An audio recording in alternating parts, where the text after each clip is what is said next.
The president, as the chief executive, oversees the Department of the Interior, and they are the agency that generally administers and takes care of our national park land.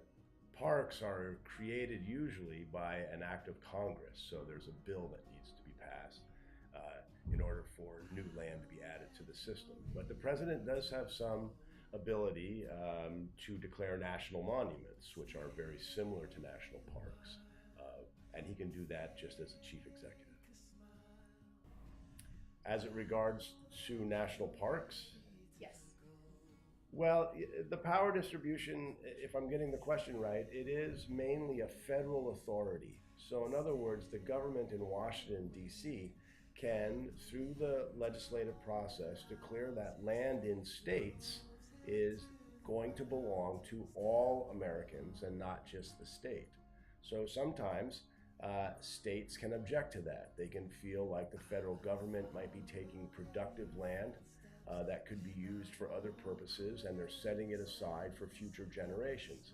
So sometimes you have some resistance to the way Washington makes decisions about lands that exist in states. Well, if I could make a change in the system, I would try to look ahead at the United States, say in 50 years or 100 years from now, and try to imagine what our population would be like and what demand there would be for even more additional open space. So if we looked ahead and we saw that there'll be more citizens in our country, they'll mostly be living in cities, that they would mostly probably benefit from the opportunity to go to beautiful outdoor places. The change that I would like to see is I would set more land aside. So I would like to see even more additions to the national park system. I think they are part of our heritage and our history, and they remind us of our past. They remind us of the great bounty of this country. And they teach us that to preserve is a worthwhile thing to do. When we declare something to be a national park, we're essentially investing in the future.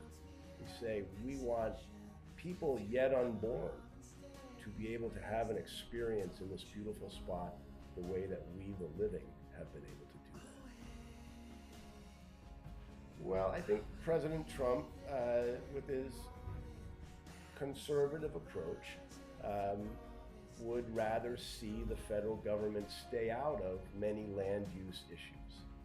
So I don't support that entirely, but I do think if we're going to set land aside, it should be part of a dialogue with the states to convince people that it's a worthwhile thing to do. The president is a New York City urban type of person.